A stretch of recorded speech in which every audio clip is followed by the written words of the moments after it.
तो आपको ये भजन की अर्थ इस प्रकार का है, मैं पूरी लाइन टू लाइन पढ़ूंगा तो समझ जाएगा। तो ये शब्दों से हम समझ सकते हैं महाप्रभु श्री चैतन्य देव और श्री नित्यानंद ये करुणा के अवतार है। ये परम करुणा है और सारे अवतार के सारा शिरोमणि अवतार है। और ये जो है इन दोनों के हम जब भजन करते हैं चैतन्य और नित्यानंद को तो हमें क्या मिलेगा? हम राधा कृष्ण को प्राप्त कर सकते हैं। जे गौरांग नामोलय तार है प्रेमोदय। जे गौरांग महाप्रभु का नाम लिया, अपने आप कृष्ण के प्रति अगाध प्रेम उसके हृदय में आ सकता है। तारा है ब्रज भूमि वास, उसका ब्रज भूमि में ब्रज मंडल में उसकी वास हो जाएगी। तो इसी प्रकार से सुदृढ़ विश्वास करके श्री चैतन्य महाप्रभु को भजन करना के लिए यहाँ कहते हैं। तो ये परम करुणा की अवतार हैं अनर्पित चरिंचिरात करुणा अवतीर्ण कलौ। ये कलयुग में आप सबको मैं बताना चाहूंगा, ये कलयुग जो है, स्पेशली हम जो कलयुग में अभी भक्ति कर रहे हैं, इस कलयुग को कहा जाता है धन्य कली। धन्य कली शब्द का अर्थ क्यों है? धन्य शब्द का अर्थ क्या है? वाह, बड़े भाग्यवान कलयुग है ये, है वास्तव में। धन्य, धन्य मीन्स क्या कहेंगे उसको हिंदी में?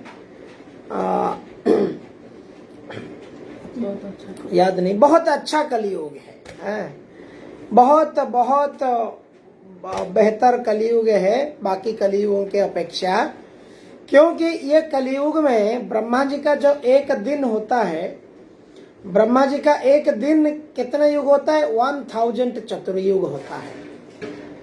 और इस प्रकार से इतने चतुर्युग, सत्य, त्रेता, द्वापर, कली, ऐसे चार का 1000 जब चतुर्युग होता है तो भगवान कृष्ण एक बार इस द्वापर युग में धरातल में आते हैं।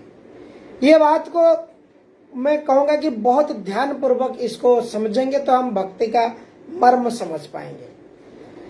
और ब्रह्मा जी जब 1000 ऐसे चतुर्युग जाता है ब्रह्मा जी का एक दिन में, तो भगवान कृष्ण उस द्वापर में आते हैं और अर्जुन को भगवत गीता कहते हैं। इस प्रकार की उनकी द्वापर लीला होती है। और ये लीला जब होती है और भगवान जब अपने कलियुग आता है, भगवान द्वापर की लीला समाप्त कर देते हैं, उसके बाद में भगवान कृष्ण स्वयं राधा रानी के भाव में, स्वयं कृष्ण भाव है राधा रानी का, शरीर है कृष्ण का, लेकिन गौर वर्ण में गोल्डन कलर के शरीर में आते हैं। और क्या करने के लिए? जो उन्होंने कहा है गीता भागवत में, उसको करके दिखाने के लिए, भक्त का रूप में आस्वादन करने के लिए। तो इसलिए ये कलयुग में जितना जो भी है, ये बहुत आसान से उद्धार पा जाएंगे। जो भी केवल ये हरे कृष्णा आंदोलन में, हरे कृष्णा महामंत्र को, या ये इस्कॉन की संस्था में, या गौड़ीय ब्रह्म मध्य गौड़ीय संप्रदाय के परंपरा में कोई भी व्यक्ति योगदान कर देता है, उसको बहुत बहुत लाभवान होने वाला है। जैसे कि महाप्रभु और नित्यानंद प्रभु को कहते हैं, जैसे कि एक पागल व्यक्ति, अमीर व्यक्ति, मान लीजिए मुकेश अंबानी पागल हो गया है, और वो क्या कर रहे हैं? मुकेश अंबानी अपना धन का भंडार को खोल दिया है। ऐसा कभी मान लो हो गया, वो क्या करेगा? कोई कितना पैसा डिजर्व करता है, किसको कितना सैलरी देना है, किसको कितना नहीं देना है, अब पागल हो जाने के बाद व्यक्ति नहीं देखेगा। वो क्या किएगा? जो भी आएगा ले लो, पैसा लो, धन लो, पैसा लो, सब लो। उसी प्रकार से महाप्रभु ने इतना पागल मतवाला हो गए हैं कि वो पात्र अपात्र ना देखिया स्थान स्थान। वो पात्र कौन है? कौन? सर्वधर्मान परित्यज्य मामेकम शरणम व्रज। भगवान कृष्ण क्या करते हैं? कृष्ण देखते हैं, भाई कितना लिखा है एग्जाम में, अच्छा ये एग्जाम में पूरा भर के लिखा है, ओके इसको पूरा मार्क दे दो। इसने नहीं लिखा है, इसको 0 मार्क दे दो। इसने थोड़ा लिखा है, जो भी हिसाब से उसका इवैल्यूएशन होता है उसके हिसाब से उसको 30 मार्क दे दो। परंतु महाप्रभु के जो है विचार, महाप्रभु क्या है? पतित पावन है। कलयुग में हम जैसे पतित लोगों के लिए वो क्या करते हैं? दिनहीन पतित पावन नहीं बाचे, दिनहीन पतित पावन नहीं बाचे। ब्रह्मार किसका प्रेम?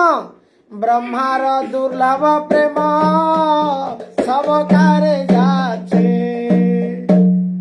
जो प्रेम ब्रह्मा के लेवल के लोग जिसको प्राप्त नहीं कर पा रहे, उनके लिए दुर्लभ है, हैं? जहाँ को महिमा के ही न जानती किंचित रे सदा शिव। जय जगन्नाथ जय जगन्नाथ जय जगन्नाथ जय जगन्नाथ।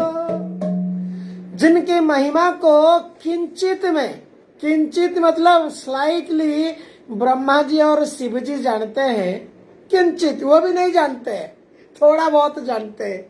और जो प्रेम ब्रह्मा जी के लिए दुर्लभ है, ब्रह्मा जी को जो प्रेम नहीं मिलता है, ये प्रेम को श्रीमान चैतन्य महाप्रभु क्या किया, कलयुग में ऐसे मतवाला पागल हो करके जिसको ताला लगा के रखा हुआ था, इसको खोल दिया। इसलिए इस कलयुग को कहा जाता है धन्य कली। क्यों धन्य कली? कलयुग धन्य हो गया श्री चैतन्य महाप्रभु के अवतार के बाद।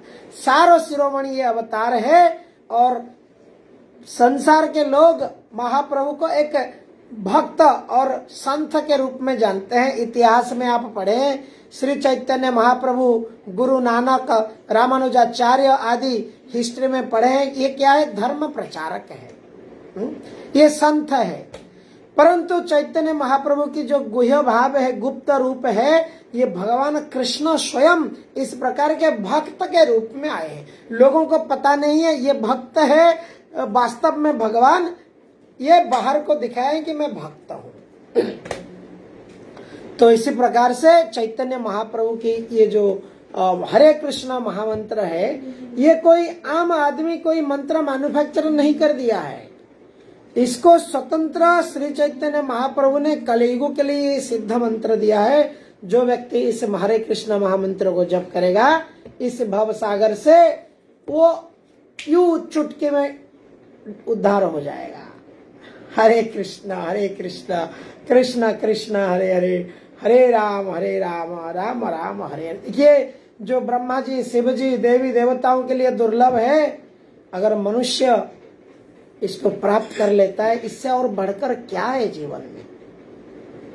व्यक्ति माता पिता जन्म जन्मांतर से अनंत कोटि जीवन में माता पिता मिला है, परंतु भगवान का प्रेम नहीं मिला है, भगवान नहीं मिले हैं उसको। इसलिए ये जन्म में अगर उसको भगवान और गुरु मिल गए तो उसका जीवन सफल हो गया। हरे कृष्णा। चलिए भगवत गीता की ओर जाते हैं। ओम नमो भगवते वासुदेवाय, ओम नमो भगवते वासुदेवाय, ओम नमो भगवते वासुदेवाय। ओम अज्ञानतिमिरन्धस्य ज्ञानाञ्जनशलाकया चक्षुरुन्मिलितं येन तस्मै श्री गुरवे नमः। हरे कृष्ण कृष्ण कृष्ण हरे हरे, हरे राम राम राम हरे हरे। चलिए हम श्रीमद् भगवत गीता के 6ठा अध्याय के श्लोक संख्या 33 को आज हम पाठ करेंगे। बराबर है जी? हाँ। श्लोक संख्या 33 आप पाठ कीजिए प्रतिमा जी। अभी नेक्स्ट श्लोक को कोई तैयार रहिए श्लोक 34 के लिए। श्लोक संख्या 33 आप पढ़िए। 34 भी बहुत बढ़िया श्लोक है। अर्जुन उवाच योऽयं योगस्त्वया प्रोक्तः साम्येन मधुसूदन एतस्याहं न पश्यामि चंचलं त्वा स्थितिं स्थिरम्। अर्जुन ने कहा, है मधुसूदन, आपने जिस योग पद्धति का संक्षेप में वर्णन किया है वह मेरे लिए अव्यवहारिक तथा असहनीय है, क्योंकि मन चंचल तथा अस्थिर है। तात्पर्य श्रील प्रभुपाद। भगवान कृष्ण ने अर्जुन के लिए सूचोदेश से लेकर योगी परम मतः तक जिस योग पद्धति का वर्णन किया है उसे अर्जुन अपनी असमर्थता के कारण अस्वीकार कर रहे हैं। इसी कलयुग में सामान्य व्यक्ति के लिए यह संभव नहीं है कि वह अपना घर छोड़कर किसी पर्वत या जंगल के एकांत स्थान में जाकर योगाभ्यास करे। आधुनिक युग की विशेषता है अल्पकालिक जीवन के लिए घोर संघर्ष। लोग सरल व्यवहारिक साधनों से भी आत्म साक्षात्कार के लिए उत्सुक या गंभीर नहीं है। तो फिर इस कठिन योग पद्धति के विषय में क्या कहा जा सकता है, जो जीवन शैली, आसन विधि, स्थान के चयन तथा भौतिक व्यस्तताओं से विरक्ति का नियमन करती है। व्यवहारिक व्यक्ति के रूप में अर्जुन ने सोचा कि इस योग पद्धति का पालन असंभव है, भले ही वह कई बातों में इस पद्धति पर खरा उतरता था। वह राजवंशी था और उसमें अनेक सद्गुण थे। वह महान योद्धा था, वह दीर्घायु था और सबसे बड़ी बात तो यह है कि भगवान श्री कृष्ण का घनिष्ठ मित्र था। 5000 वर्ष पूर्व अर्जुन को हमसे अधिक सुविधाएं प्राप्त थी, तो भी उसने इस योग पद्धति को स्वीकार करने से मना कर दिया। वास्तव में इतिहास में कोई ऐसा प्रलेख प्राप्त नहीं है जिससे यह ज्ञात हो सके कि उसने कभी योगाभ्यास किया हो। अतः इस पद्धति को इस कलयुग के लिए सर्वथा दुष्कर समझना चाहिए। हाँ, कतिपय विरले व्यक्तियों के लिए यह पद्धति सुगम हो सकती है, किंतु सामान्य जनों के लिए यह असंभव प्रस्ताव है। यदि 5000 वर्ष पूर्व ऐसा था तो आधुनिक समय के लिए क्या कहना। जो लोग विभिन्न तथाकथित स्कूलों तथा समितियों के द्वारा इस योग पद्धति का अनुकरण कर रहे हैं, भले ही संतोषजनक प्रतीत हो, किंतु वो सचमुच ही अपना समय गवा रहे हैं। वो अपने अभीष्ट लक्ष्य के प्रति सर्वथा अज्ञानी है। हरे कृष्ण। हरे कृष्णा, हरे कृष्णा। तो बहुत सुंदर प्रसंग है ये हम जैसे लोगों के लिए। आप इसको यूं समझिए कि जो कहते हैं ना कि क्या कहते हैं कि एक एग्जाम्पल मैं देता हूं, मुझे याद नहीं आ रहा है उसका जो ढंग है। एक बच्चा क्या हुआ, एग्जाम में फेल हो गया। एग्जाम का रिजल्ट निकला और उसको उसका पिताजी ने पूछा, बेटा तेरा क्या रिजल्ट आया? तो उसने बोला, पापा डॉक्टर का बेटा फेल हो गया। उसने बोला, तेरा क्या हुआ? पापा मिनिस्टर का बेटा फेल हो गया। तो उसने बोला, तेरा बेटा? बोला, नहीं, वो इंजीनियर का बेटा फेल हो गया। तो उसने बोला, नहीं तेरा बेटा तो उसने बोला, डॉक्टर का बेटा, इंजीनियर का बेटा, मिनिस्टर का बच्चे अगर फेल हो गया तो खेतबाड़ी करने वाला का बेटा क्या करेगा? तो कहने का अर्थ है यहाँ पर अर्जुन जैसा व्यक्ति, अभी कलयुग में हम लोग क्या मन को काबू में रखेंगे, हम क्या इंद्रियों को काबू में रखेंगे, हम क्या कहेंगे इसके ऊपर अष्टांग योग साधना करेंगे, हम क्या बोलेंगे जीवन को संयम करेंगे। यहाँ पे अर्जुन जैसा व्यक्ति जो यहाँ पे उसको नहीं कर पा रहा है, क्या नहीं कर पा रहा है, योग जो अष्टांग योग है ये पद्धति को अर्जुन स्वीकार नहीं कर पा रहे 5000 साल पहले। तो हम इस कलयुग में 5000 साल के बाद कितना डिग्रेडेड मनुष्य है, इसको हम क्या स्वीकारेंगे? तो इसलिए हमें यह समझना बहुत आवश्यक है कि कलयुग का जो युग धर्म है, कलयुग का युग धर्म है हरिनाम संकीर्तना, कलयुग का युग धर्म है हरे कृष्ण महामंत्र, और कलयुग का युग धर्म है क्या है? कीर्तन एव कृष्णस्य, कीर्तन संकीर्तन। तो क्यों अर्जुन कहते हैं यहाँ पे, हे मधुसूदन, आपने जिस योग पद्धति को संक्षेप में वर्णन किया वो मेरे लिए प्रैक्टिकल नहीं है, अव्यवहारिक है, असहनीय है, इसको मैं टॉलरेट नहीं कर सकता हूँ इस प्रकार के योगा, क्योंकि मेरे मन चंचल है। तो कलयुग में क्या है, हमने पहले भी चर्चा किया है, मंदा सुमंदा मतयो मंद भाग्या उपद्रता। मंद भाग्य है लोगों का, उनको बोलो भाई मंदिर में आओ या जूम में सत्संग में आओ, थोड़ा सा भगवत कथा सुनो। भाग्य इतना मंद है, उनको इनविटेशन देने के बाद भी वो उनकी इसमें रुचि नहीं है, ये भाग्य है। जैसे पार्वती जी ने एक भिखारी व्यक्ति को प्रतिदिन भगवान से मांग रहा था कि मुझे कुछ दो। भगवान जी बोले इसके भाग्य में नहीं है, इसको देने से भी नहीं मिलेगा, मंद भाग्य है। फिर भी पार्वती जी को बोले देखो अभी मैं दे रहा हूँ। भिखारी जी आ रहा था, भिखारी के सामने एक मटका के सोने की मटका रख लिए और भिखारी क्या किया आप जानते हैं ये स्टोरी। भिखारी ने बोला मैं अंधे लोग कैसे रास्ते में चलते हैं, आंख बंद करके जरा मैं देखूं गिरते तो नहीं है। और वो आंख बंद करके उतना रास्ता चला गया और उसको मटका नहीं मिला, सोने की धन प्राप्ति नहीं हुई। इस प्रकार से इसकी मंद भाग्य है। हम जैसे कलयुग में लोगों की हमारी मंद भाग्य है कि हमारी मति अहं मम इति, मैं मेरा के अंदर ये ढूंढता रहता है। मेरे लिए जो अच्छा है मेरे परिवार लोग वही करें, मेरे लिए जो पसंद है मेरा परिवार वही सुने। ये भी परिवार के अंदर भी व्यक्ति स्वार्थी होता है। परिवार में टीवी का रिमोट मेरे हाथ में रहे, मैं जो चैनल चाहूंगा वही चलेगा। इस प्रकार से स्वार्थ जो है सबसे पहला प्राथमिकता देता है किसको? खुद को। तो इसलिए कलयुग का जो सहज साध्य, सहज साधना के उपाय है, यह क्या है? भगवान के कीर्तनेद एव संगस्य मुक्त संग परम ब्रजे। क्योंकि अर्जुन एक रॉयल फैमिली से था, बड़ा योद्धा था, उसकी बहुत लंबी उम्र थी।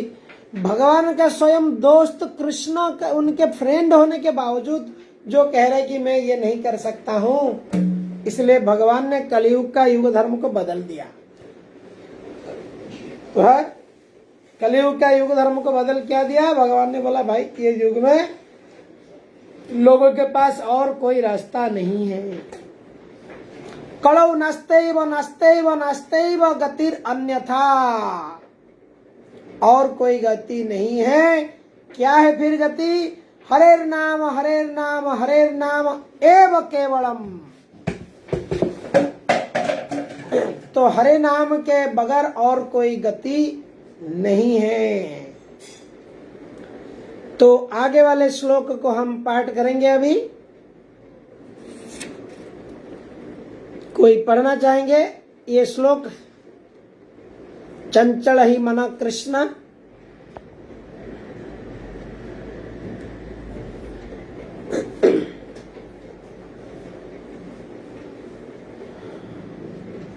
हरे कृष्णा। हरे कृष्ण प्रभु जी, दंडवत प्रणाम। पढ़िए माता जी, पढ़िए। दंडवत प्रणाम माता जी। अध्याय 6 ध्यान योग श्लोक 6 श्लोक 34। चंचलं हि मनः कृष्ण चंचलं हि मनः कृष्ण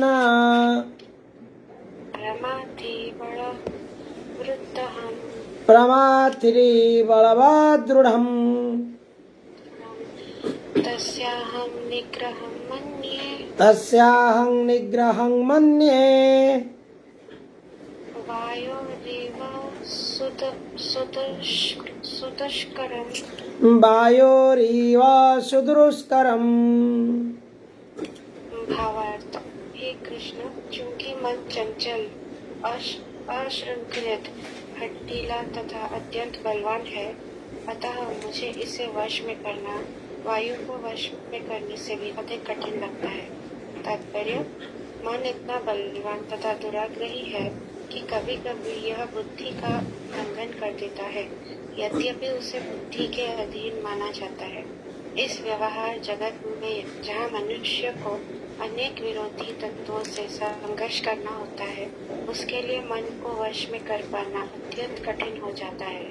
कृत्रिम रूप में मनुष्य अपने मित्र तथा शत्रु दोनों के प्रति मानसिक संतुलन स्थापित कर सकता है, किंतु अंतिम रूप में कोई भी संसारी पुरुष ऐसा नहीं कर पाता, क्योंकि ऐसा कर पाना वेगवान वायु को वश में करने से भी कठिन है।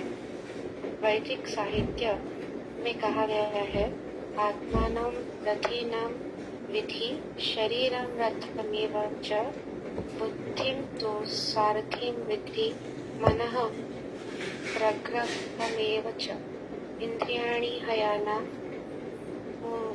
पूर्विषयां स्तेतु गोचरान् आत्मेन्द्रिय मनोयुक्तं भोक्तेत्यारो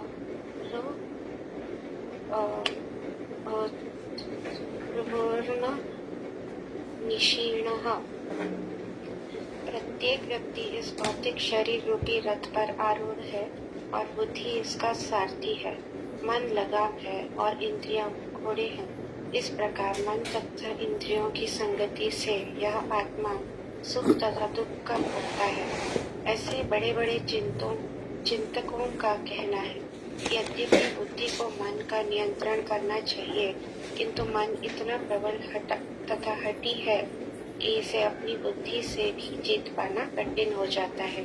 जिस प्रकार की अच्छी से अच्छी दवा द्वारा कभी कभी रोग वश में नहीं हो पाता, ऐसे प्रबल मन को योगाभ्यास द्वारा वश में किया जा सकता है, किंतु ऐसा अभ्यास कर पाना अर्जुन जैसे संसारी व्यक्ति के लिए कभी भी व्यवहारिक नहीं होता। तो फिर आधुनिक मनुष्य के संबंध में क्या कहा जाए? यहाँ पर प्रयुक्त उपमा अत्यंत उपयुक्त है। झंझावात को रोक पाना कठिन होता है और उच्छृंखल मन को रोक पाना तो और भी कठिन है। मन को वाहस में रखने का सरलतम उपाय जिसे भगवान चैतन्य ने सुझाया है यह है कि समस्त दैन्यता के साथ मोक्ष के लिए हरे कृष्ण महामंत्र का कीर्तन किया जाए। विधि यह है सवे मनः कृष्ण पदारविंदयो। मनुष्य को चाहिए कि वह अपने मन को पूर्णतया कृष्ण में लगाए। कभी मन को विचलित करने के लिए अन्य व्यवस्थाएं शेष नहीं रह जाएंगी। Hare Krishna. Hare Krishna. Thank you very much माता जी। तो यहाँ पर ये हमारी एक बड़ा समस्या है। ये मानव जाति का, मनुष्य जीवन का, संसार की एक बड़ा समस्या है जो अर्जुन की समस्या के रूप में भगवान हमारे लिए समस्या जो है हमको बता रहे हैं। यह हमें इस प्रकार से समझना होगा। तो यहाँ पे मन को वायु जैसे कहा गया है। जैसे वायु को रोक पाना, कोई एयर को हम रोक पाएंगे, हवा जैसे बह रहा है जोर से, उसको रोक नहीं पाएंगे। इस प्रकार से मन के गति को हम रोक नहीं पाएंगे। और क्या क्या है? अब कोई व्यक्ति, यहाँ पे प्रभुपाद जी कहते हैं कि मन को इस व्यवहार जगत में जहाँ मनुष्य को अनेक विरोधी तत्वों से संघर्ष करना होता है, उसके लिए मन को बस कर पाना अत्यंत कठिन है। तो विरोधी तत्व क्या है इस जगत में? इस जगत का जो नेचर है वो अपोजिट है। ये जो तत्व है जगत का विरोधी तत्व है। विरोधी तत्व क्या है? व्यक्ति स्वार्थी होना, ये विरोधी तत्व है। व्यक्ति खुद के बारे में सोचना विरोधी तत्व है। सेल्फ सेंटरनेस होना, आत्म केंद्रिकता भाव में रहना, ये विरोधी तत्व है। क्योंकि आध्यात्मिक जगत में ये तत्व नहीं है, ये उसका अपोजिट तत्व है। यहाँ पर व्यक्ति कैसा न कैसा करके अगर प्रवचन भी देता है तो घूम फिर के बोल देगा, देखो मैं कितना बढ़िया प्रवचक हूँ, मैं कितना अच्छा वक्ता हूँ, मैं कितना अच्छा पढ़ता हूँ, मैं कितना अच्छा बोलता हूँ। अगर वैराग्य सब कुछ कर देता है, फिर भी उसको सटल फॉर्म में, सूक्ष्म रूप में अगर इस चीज को भी उसने ध्यान नहीं देता है, उसका अहंकार उसकी बैलून को फुला देता है। अहंकार रूपी बैलून ये फूक जाता है और उसको लगता है मैं बड़ा वक्ता हूँ, मैं तो बड़ा गुरु हूँ। मैं कितने लोगों को प्रचार कर देता हूँ। इस प्रकार से वो स्वयं सब कर रहा है। अहंकार विमूढ़ात्मा कर्ता अहं इति मन्यते। स्वयं को कर्ता समझ जाता है। भगवान गीता में कहते हैं मैं कर्ता धर्ता प्रभु एव च। तो जब भगवान सब करता धरता हरता करता दैव विधाता है, तो व्यक्ति इस प्रकार की जो लेवल है, जब सब कुछ वैराग्य त्याग करके संन्यास ब्रह्मचारी ऐसे आश्रम में मठ मंदिर में रह के प्रवचन करके अगर वो अपना मन को अपना इन्वेंट्री नहीं लेता है, जैसे हम इन्वेंट्री लेते हैं, क्या इन्वेंट्री, जैसे सेल्समैन दुकान देखता है मेरा इन्वेंट्री में मेरा इतना इतना चीज बचा, ये चीज सेल हो रहा है, ये मूविंग गुड्स है, ये नॉन मूविंग गुड्स है, ये चीज बिकता है, ये चीज 6 महीना हो गया बिका नहीं, चलो इसको कंपनी में वापस कर दो भाई, ये प्रोडक्ट तेरा चलने वाला नहीं है मेरे दुकान में। वो लिस्ट को चेक करता है। तो उस प्रकार से एक योगी एक साधक को भी अपना इन्वेंट्री लेना है, मुझे कहाँ कहाँ आ रहा है, कहाँ मुझे क्रोध आ रहा है, क्या क्या भाव मेरा जागृत मुझे डिस्टर्ब करता है मेरा भक्ति में, कहाँ कहाँ वहाँ कौन से जगह है जहाँ पे मैं स्वयं को करता समझ बैठता हूँ। ये चीज जो साधना करेगा ना उसको पता चल जाएगा मैं, क्योंकि जब कोई अज्ञान अंधकार में रहता है, ऐसे संसार में बहुत लोग हैं, आप जाओ गप्पा मारने के लिए वो ही चीज बोलेंगे, देख मैंने ये कर दिया, मैंने वो कर दिया, मेरे वजह से ये हो गया, मैं नहीं होता तो क्या होता। परंतु भक्त जब ये चीज की अभ्यास नहीं करता है, उसके विपरीत अभ्यास करता है, भगवान सब कुछ है, जब कभी कभार दिन में 2-4 बार आ जाता है, देखो मैंने कितना बढ़िया कर दिया, तो वो व्यक्ति को दिमाग में तुरंत आ जाना चाहिए, आहा हा हा मैंने क्या सोच लिया, हे प्रभु क्षमा कीजिए, प्रभु आप सब कुछ है। तो इस प्रकार से रूप गोस्वामी, सनातन गोस्वामी, जीव गोस्वामी, हमारे षड गोस्वामी जो प्रभुगण है, ये करके इस प्रकार के दिखाए हैं। उनको पता चल जाता था आज क्यों मेरा मन कृष्ण में नहीं लग रहा है, मतलब जितनी प्रेम होता था उनको कृष्ण प्रेम में, कृष्ण के नाम में जपने में प्रेम, वो उनके दिन चेतना जितनी कृष्ण प्रेम में होता था वो कभी कभी पकड़ लेते थे। रूप गोस्वामी कहते थे कि आज तो कोई विषय का अन्न मैंने खाया हूँ, कोई इंद्रिय तृप्ति करने वाला व्यक्ति उसका कोई अन्न शायद मैंने खाया हूँ, आज मेरे को कृष्ण से रुचि प्रेम नहीं आ रहा है। तो इस प्रकार से हम तो हमेशा ही विषय में रहते हैं, विषय अन्न खाते हैं, तो हमें क्या फर्क पड़ेगा। जो घर, जैसे कहते हैं कि जो घर कभी झाड़ू नहीं मारा हुआ है, जो घर साफ सुथरा नहीं होता है, तो वहां पे थोड़ा डस्ट लग गया करके क्या सोच लेगा, घर तो डस्ट ही है। तो इसी प्रकार से, परंतु जो अपना चेतना रूपी दर्पण को, चेतना रूपी घर को जो क्लीन करता रहता है, रोज साफ सुथरा करता है, नाम संकीर्तन सत्संग अलग अलग प्रकार के इस माध्यम से, जरा सा भी डस्ट लगेगा उसको पता चल जाएगा, अरे क्या हो गया आज मन थोड़ा ठीक नहीं लग रहा है, अच्छा इसके वजह से ऐसा हुआ, आज भगवत भक्ति में मन नहीं लग रहा है, वो तुरंत उसको पता चल जाएगा और उससे वो बाहर आ जाएगा। अब यही करना चाहिए हम लोगों को, क्योंकि ये मन इतनी चंचल है और बलवान है, बहुत बलवान है।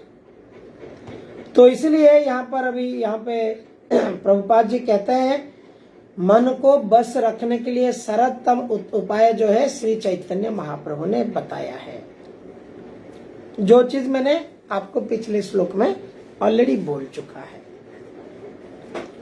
हरे कृष्णा कृष्ण कृष्ण हरे हरे, हरे राम राम राम हरे हरे। तो एक और श्लोक ले ले, लेट्स टेक वन मोर श्लोक। और कोई भक्त स्व इच्छा से प्लीज अगर पढ़ना चाहेंगे कृपया माइक अनम्यूट कर दीजिए।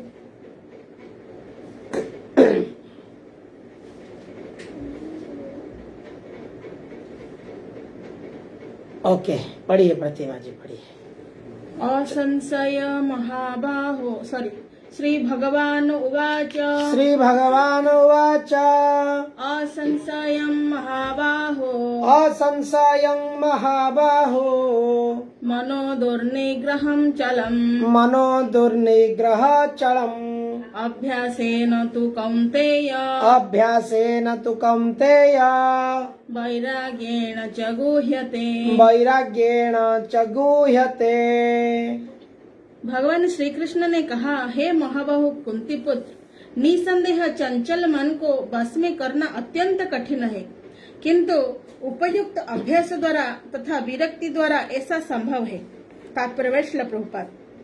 अर्जुन द्वारा व्यक्त इस हठीले मन को बस में करने की कठिनाई को भगवान स्वीकार करते हैं, किंतु साथ ही वो सुझाते हैं कि अभ्यास तथा वैराग्य द्वारा यह संभव है।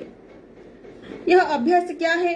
वर्तमान युग में तीर्थवास, परमात्मा का ध्यान, मन तथा इंद्रियों का निग्रह, ब्रह्मचर्य पालन, एकांतवास आदि कठोर विधि विधानों का पालन कर पाना संभव नहीं है, किंतु कृष्ण भावनामृत के अभ्यास से मनुष्य भगवान की नवधा भक्ति का आचरण करता है।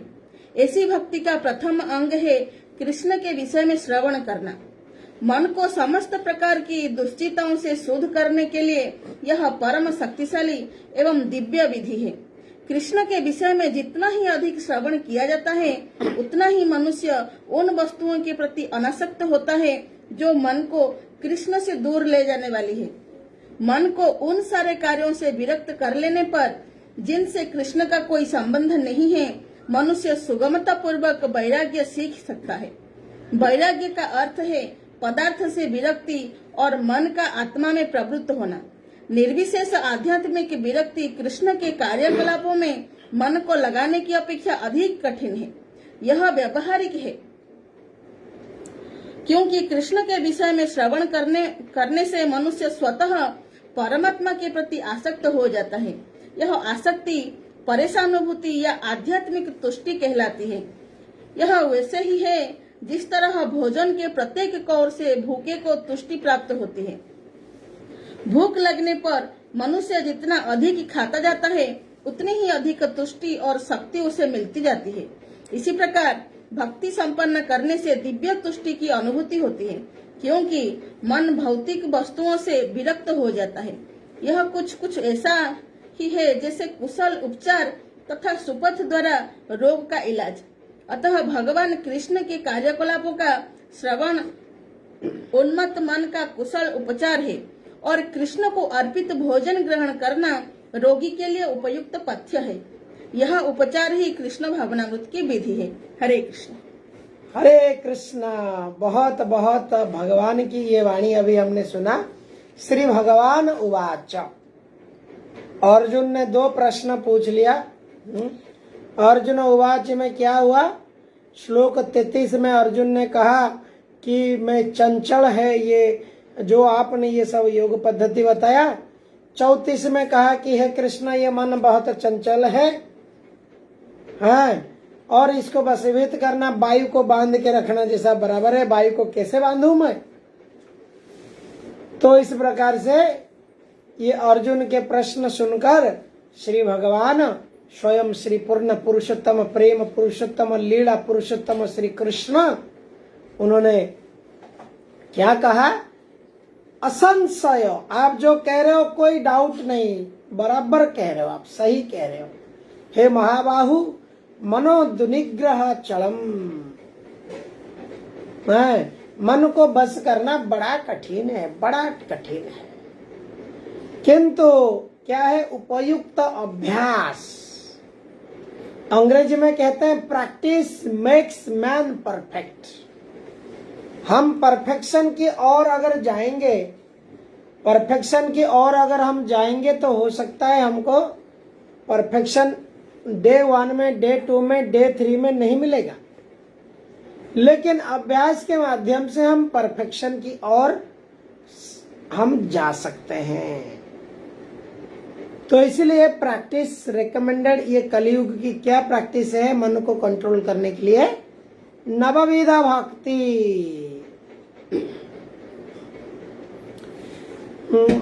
भक्ति मध्य कलि युगे नवविधा भक्ति, ये आता है चैतन्य लीला में। तो ये कलयुग में ये नवविधा भक्ति जो है, यही युग धर्म के आपको ले जाएगा। क्या नवविधा भक्ति है? 9 प्रकार की प्रोसेस क्या है भक्ति का, ये हमें सबको जानना चाहिए। ये प्रहलाद महाराज, जो छोटा 5 साल का बालक प्रहलाद अपना पिता श्री हिरण्यकशिपु असुर राजा को वो बता रहे हैं, श्रवणम कीर्तनम विष्णु स्मरणं पाद सेवनं अर्चनं बंदनं दास्यं साक्ष्य आत्मा निवेदनं इति मत्वा पितारिष्णु भक्तिश्च नवलक्षणं क्रियते भगवत साध्य। इस प्रकार से ये 9 जो लक्षण है, 9 प्रोसेस है, 9 स्टेप है ये भक्ति की, ये 9 प्रकार की स्टेप है। क्या है ये? श्रवणम कीर्तनम विष्णु, भगवान श्री कृष्ण भगवान श्री विष्णु के नाम को, गुण को, रूप को, लीला को श्रवण करना।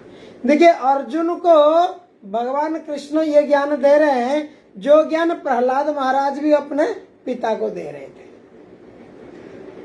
वही ज्ञान प्रभुपाद जी हमको दे रहे हैं और वही ज्ञान आज हम चर्चा में हम सुन रहे हैं। तो इसलिए ये क्या है? ये जथा रूप बिना किसी मिलावट के ये दूध है।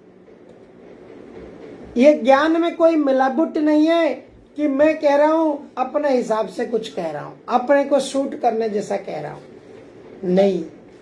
इसलिए ये परंपरागत ज्ञान है, क्योंकि ये ज्ञान को, ये जो मैसेज है, ये मैसेज में एक भी शब्द कोई ऐड नहीं हुआ है अलग से।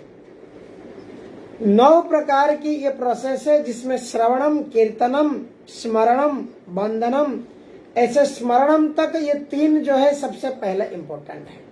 ये 3 तो करना ही करना है किसी भी हालत में। श्रवण करेंगे तो प्रेम बढ़ेगा, कीर्तन करेंगे तो प्रेम बढ़ेगा, और क्या होगा? हमारी जो शुद्धिकरण होगा भगवान के प्रति अहित की प्रेम बढ़ जाएगा।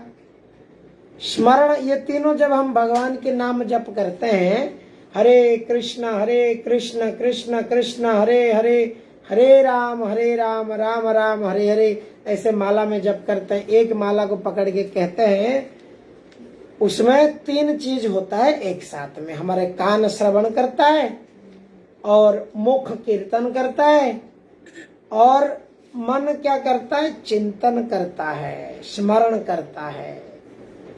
तो इस प्रकार से ये जो पद्धति है ये कलियुग के लिए मन को कंट्रोल करने के लिए, माइंड कंट्रोल की विधि है कलियुग में। माइंड कंट्रोल, सेंस कंट्रोल की विधि क्या है? हरे कृष्ण महामंत्र की जाप। उसके साथ में क्या है? एक व्यक्ति को बहुत अच्छी तरह से श्रवण करना है। आप जितने भी जुड़े हैं, मैं आशा करता हूं आप बहुत ध्यान पूर्वक ये कथा को आप सुन रहे हैं। अगर कोई इसको ध्यान पूर्वक सुनेगा तो डेफिनेटली 1, 2, 4 महीने के अंदर उसके जीवन में बहुत परिवर्तन दिखाई देगा, उसके जीवन में बहुत आनंद आएगा। ऐसी आनंद जीवन भर में आज तक कभी नहीं आया था। ये सत्य है, क्योंकि ये भगवान ने कहते हैं। क्या है सत्य? भगवान कृष्ण गीता में भी कहते हैं, भोक्तारं यज्ञ तपस्या जन्म कर्म तमे दिव्यम। एवं जो व्यक्ति तत्वतः ये तत्व को जो जानता है, मेरा जन्म, मेरा कर्म, मेरा ये सब दिव्य लीला, त्यक्त्वा देहम पुनर्जन्म नैति, उसका देह पुनर्जन्म नहीं होता है। तो इसी प्रकार से व्यक्ति क्या होगा? धीरे धीरे धीरे धीरे मन क्या करेगा? देखिए, अगर हमारा मन को हम एक मशीन कहें, और ये मशीन का जो कॉर्ड है, जो केबल है, ये प्लग पॉइंट सॉकेट को हमने अलग अलग स्विच बोर्ड में लगाया है, टीवी, फिल्म और क्या क्या अलग अलग प्रकार के इंद्रिय भोग जहां से हमें आनंद मिलता है। तो ये सब प्लग पॉइंट में जो लगा हुआ है, वो प्लग पॉइंट से वो निकल जाएगा और भक्ति का प्लग पॉइंट में लग जाएगा। जब भक्ति का प्लग पॉइंट से मन सुनता लगेगा, बाकी ये प्लग पॉइंट से अपने आप सब निकल जाएगा केवल।